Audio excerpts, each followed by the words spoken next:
Chapter 1, Clarity of Calling.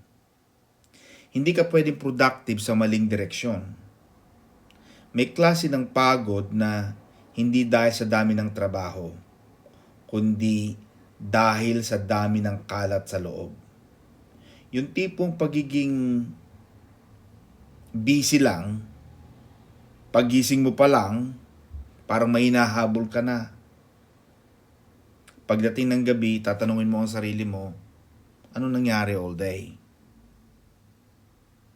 And then, ang hirap sagutin. Minsan kasi pwedeng ang dami mong nagawa, pero mali ang pinupuntahan ng lakas at resources mo.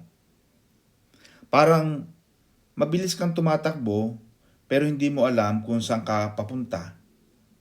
At pag ganon, kahit gano'n ka pa kasipag, mauuwi ka sa frustration, nagpapagod ka lang. Hindi dahil sa mahina ka, kundi dahil hindi malinaw ang direksyon.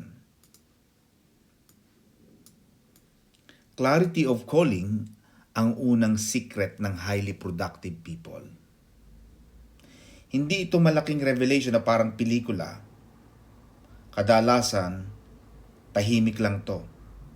Yung steady na pagkaalam kung ano ang ipinagkatiwala sa iyo ng Diyos sa season na ito. At yung tapang na protektahan yon.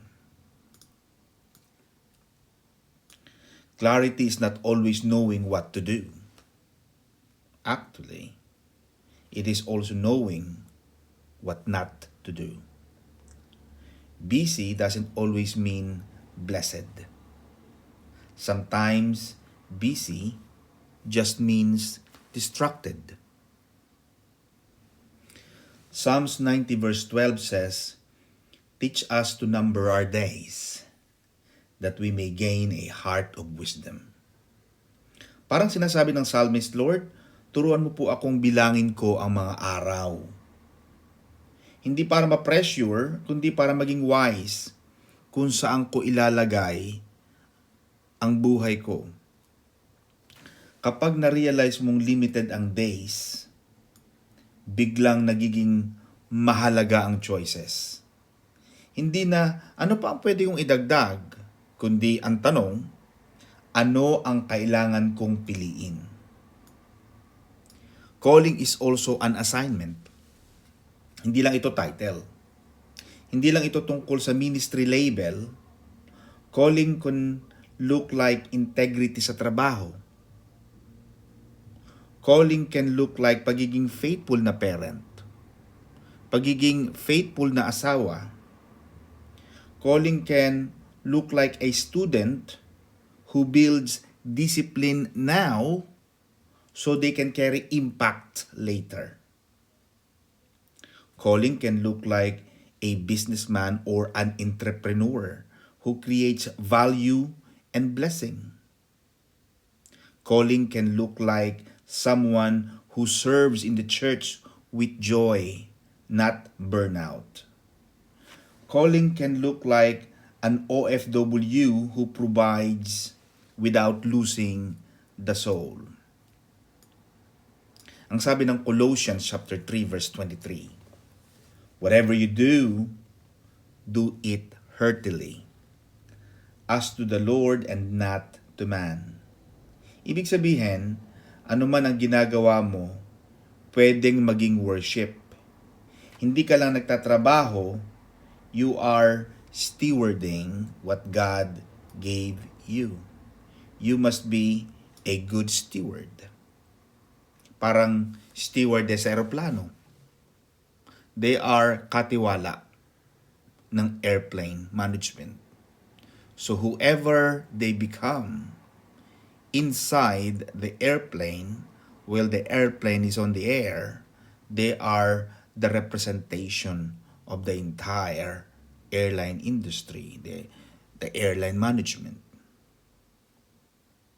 Ganon ang nangyari kay Nehemiah. Nehemiah shows what clarity looks like in real life. He was a cupbearer, stable, secure, But God gave him a burden. Jerusalem's walls were broken. People were vulnerable. Dignity was affected. Nehemiah prayed. He planned, asked permission, gathered resources, assessed the damage, and built. But the enemy did not only attack the wall. The enemy attacked his focus. May mga invitations. There were invitations to meet, meetings that sounded urgent, conversations that looked important, pero ang totoong goal, delay, distraction, trap. Alam mo ang ginawa ni Nehemiah?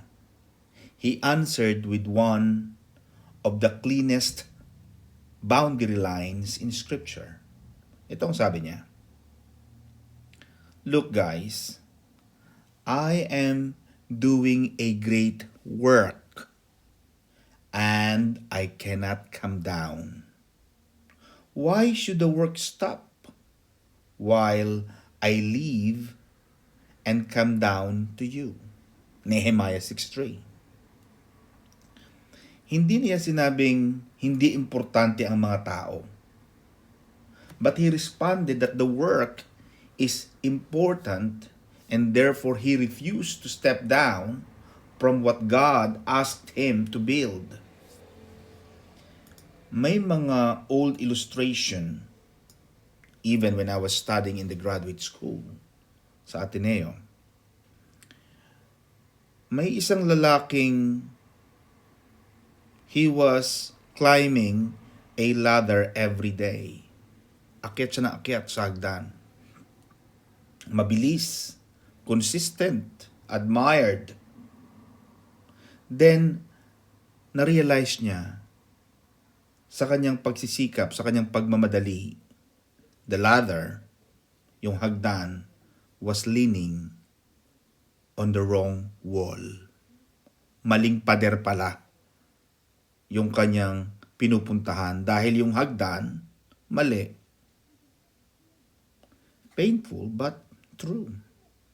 Pwedeng buong buhay mong pinaghirapan ng isang direksyon, then one day you ask, bakit parang hindi ito? Hindi ito yung buhay na gusto kong buuin. Clarity is choosing the right wall to climb. Clarity is also noticing what steals it. Ano ang kayang magnakaw, kayang kumuha ng clarity na yon? Number 1, people pleasing. Yung laging gusto mong gawin, yung gusto ng iba. It steals your calling. Kapag ang steering wheel ng desisyon ng buhay mo ay palaging approval ng tao, magiging productive ka, pero alipin ka. Ito ang sinabi ng Apostol Pablo. Am I now trying to win the approval of human beings or of God? Galatians 1:10. Comparison steals your lane. Ang sunod na kalaban ng clarity, yung comparison. Because random opportunities steal your season. And identity-driven busyness steals your peace. Yung productivity na pang-prove, hindi pang-steward. Yung gusto mong magpasikat, kahit hindi naman talaga yun ang calling mo, pero dahil gusto mo lang lampasan yung iba, ikumpara, kailangan mong gawin. Ninanakaw niya yung clarity. But the gospel flips the engine. You work from acceptance, not for acceptance. Ibig sabihin, you don't produce to earn love. You steward because you are already loved. Calling has a lifetime direction. Pero, may seasonal focus. May season na healing muna. May season na training. Kasi hindi lahat ng panahon ay para sa isang direksyon. May season na rebuilding finances. May season na family focus or expansion. Ano ang sabi ng Ecclesiastes? Chapter 3 verse 1. To everything there is a season. May tamang panahon sa bawat purpose. Hindi mo kailangang pagsabay-sabayin ang lahat. So ngayon, kapatid, do something simple.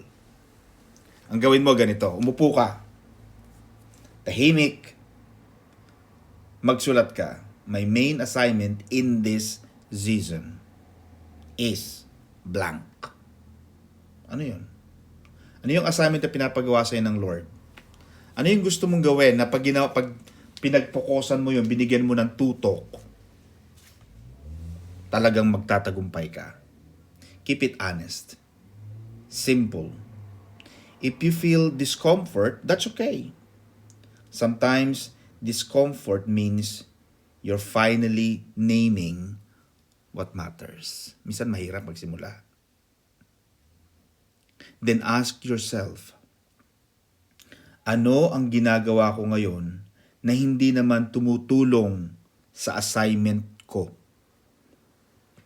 Ano ba ang nagiging pagkakaabala ko? Ano bang pinagkakaabalahan ko na wala namang nagagawa? Wala namang naitutulong sa aking assignment. Pampagulo lang.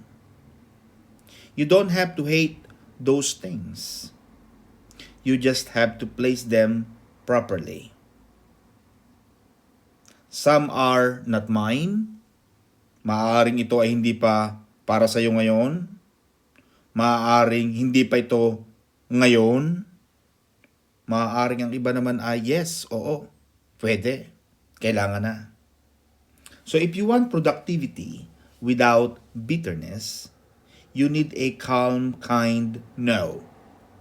Thank you, but no thanks. Salamat sa invite. Salamat sa paanyaya, pero sorry, sobrang busy. At huwag kang mahiya, hindi kasalanan yon. Pwede mong sabihin na, hindi ko kayang i-commit ngayon without compromising my priorities. I can help, but not this season. Sorry. Hindi to pagiging selfish. This is a good stewardship. So let us pray. Ito ang closing prayer natin. Lord, salamat po dahil hindi mo ako nilikha para mawala sa busyness. Patawarin mo po ako, Panginoon, kapag pinupuno ko ang araw ko ng maraming bagay na hindi mo naman ipinagkatiwala. Bigyan mo ako ng clarity, yung clarity na hindi anxious, kundi grounded. Teach me to number my days with wisdom. Give me the courage to protect my assignment. Kapag may distraction po, Panginoon, na mukhang importante pero trap pala, Panginoon, i-remind mo po ako na parang si Nehemiah. I am doing a great work and I cannot come down. Help me to work from love, not for love. And may the life I build reflect your peace, your excellence, and your purpose. I pray all this in the name of Jesus. Amen.